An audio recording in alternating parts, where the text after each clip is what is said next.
ইরানকে কোনোভাবেই বাগে আনতে না পেরে ইরানের বিরুদ্ধে কোন ধরনের শাস্তিমূলক ব্যবস্থা নেওয়া যায় সেই ব্যাপারে মতামত জানতে চেয়ে মার্কিন সেনাবাহিনীর হাইকমান্ড থেকে বিভিন্ন কমান্ডারের কাছে ইমেইল পাঠানো হয়েছে। এখানে মতামত চাওয়া হয়েছে কোন ধরনের আনকনভেনশনাল পদ্ধতিতে ইরানকে শাস্তি দেওয়া যায়। এর মানে কি পেছনে পরমাণু হামলার কথা লুকিয়ে আছে কিনা।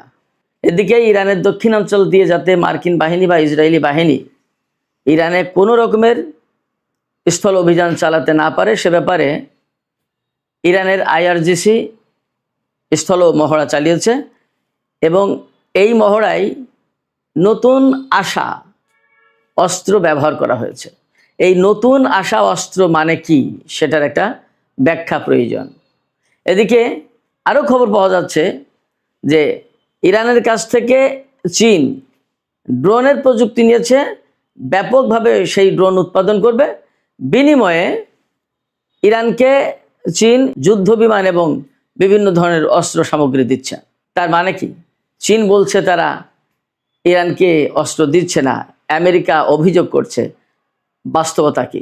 এদিকে গত 24 ঘন্টায় সৌদি আরবের পররাষ্ট্রমন্ত্রী দুইবার ইরানের পররাষ্ট্রমন্ত্রীর কাছে ফোন করেছেন।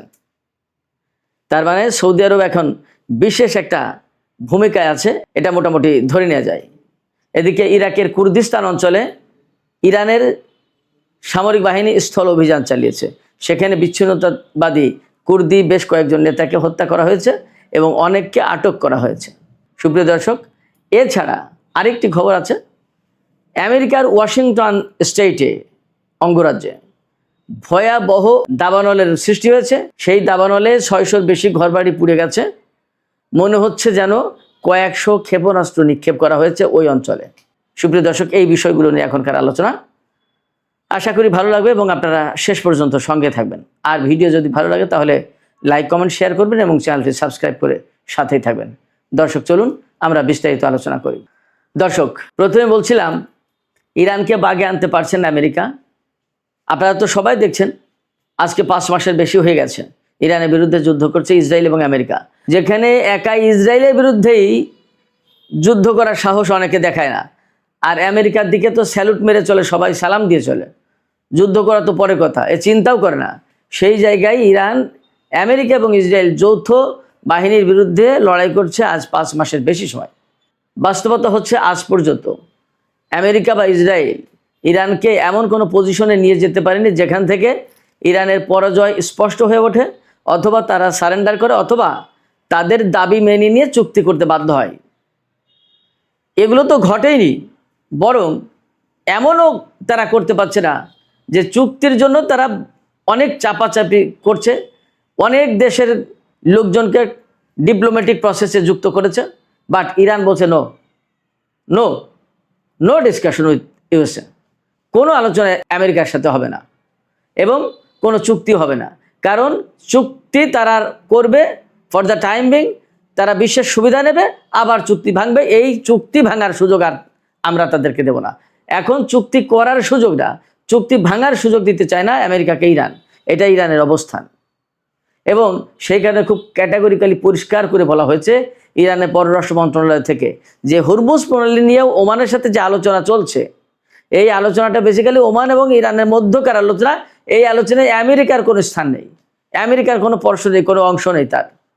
অর্থাৎ এই আলোচনার মধ্য দিয়ে এমন কোনো খবর যদি কেউ দিতে চায় যে হরমুজ প্রণালী খুলে দিয়েছে, এখন সবাই চলাচল করতে পারবে, আমেরিকার জন্য হরমুজ প্রণালী খোলা, এই সমস্ত না, শুধু ইরান এবং ওমানের ব্যাপার। আমি দুপুরে ভিডিওতে বলেছি ইরান এবং ওমানের ব্যাপারটা কি। যাই হোক, সেক্ষেত্রে ইরানকে কোনো মতেই তারা বাগে আনতে পারছে না। পরমাণু কর্মসূচি, না সরকার পরিবর্তন, না ক্ষেপণাস্ত্র কর্মসূচি, কোনো কিছুই না। এখন যেটা একদম টোটালি তাদের এজেন্ডার বাইরে ছিল সেটা এখন মূল এজেন্ডা হয়ে দাঁড়িয়েছে হরমুজ প্রণালী। সেই হরমুজ প্রণালী খুলে দেবে, এই ব্যাপারে আলোচনা করতে ডাকে, ইরান বলে নো আলোচনা, কোনো আলোচনা নেই। এই জায়গায় আমেরিকা ভয়ঙ্কর মুশকিলে পড়ে গেছে। তারা সব রকমের যুদ্ধের ট্যাকটিক্স, কৌশল তারা অবলম্বন করে ইরানের উপর হামলা চালিয়েছে। এখন তাদের হাতে অস্ত্রও কমে গেছে এবং তাদের হাতে কৌশলের আর নতুন কিছু নেই।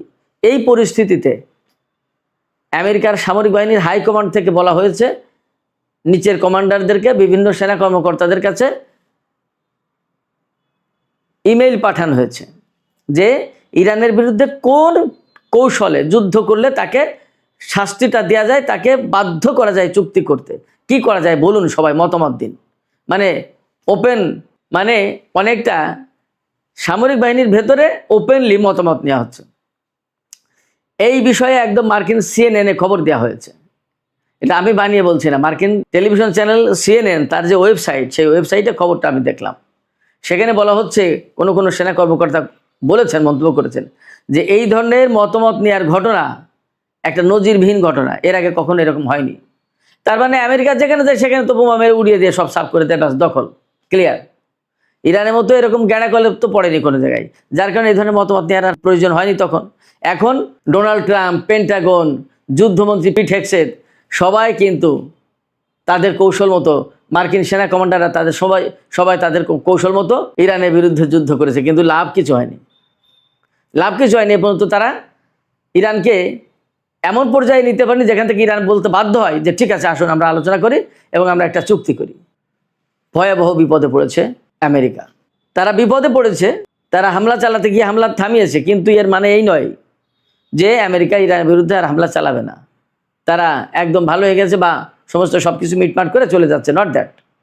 তারা কিন্তু পাকে পাকে আছে। তারা কোন ফাঁকে হামলা চালাতে পারলে ইরানকে পর্যুদস্ত করতে পারে সেই চেষ্টাই করছে, আমি কয়েকদিন আগে থেকে বলে আসছি। এবং সেই কারণে কিন্তু এই যে খোঁজ করা হচ্ছে যে কোন কৌশলে যুদ্ধ করলে, কোনভাবে হামলা করলে তাকে শাস্তি দেওয়া যায়, সেই জন্য তাদের প্ল্যান তারা ঠিকই ফিরাচ্ছে। এটা ইরান খুব ভালোভাবে বোঝে, জানে। সেই জন্য তাদের প্রস্তুতি তো সব আছেই। এপাশে ইরানের যে দক্ষিণ অঞ্চল, উপকূলীয় অঞ্চল যেটা, এই অঞ্চলে মহড়া চালিয়েছে গতকাল পরশু বা আজকে ইরানের সামরিক বাহিনী, IRGC স্থলবাহিনী। এই মহড়ায় তারা নতুন আসা অস্ত্র ব্যবহার করেছে। এখন এই নতুন আসা অস্ত্র মানে কি? নতুন আসা অস্ত্রের মানে হচ্ছে প্রথম এবং প্রধানত একটা, সেটা হচ্ছে চীন থেকে ইরান বিপুল পরিমাণে অস্ত্র পেয়েছে। এটা মোটামুটি বিপুলভাবে বিভিন্ন সামাজিক মাধ্যমে এসছে। এটা ইরান এবং চীন কারোর পক্ষ থেকে বলার কথা না।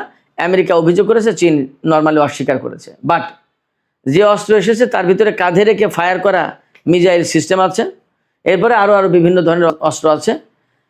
কোনো জায়গায় এমন বলা হচ্ছে এইরকম ক্ষেপণাস্ত্র এসে পৌঁছেছে চীন এবং রাশিয়া থেকে, যে ক্ষেপণাস্ত্র পরমাণু ওয়ারহেড বহন করতে পারে, এবং তার পরীক্ষা চালিয়েছে ইরান।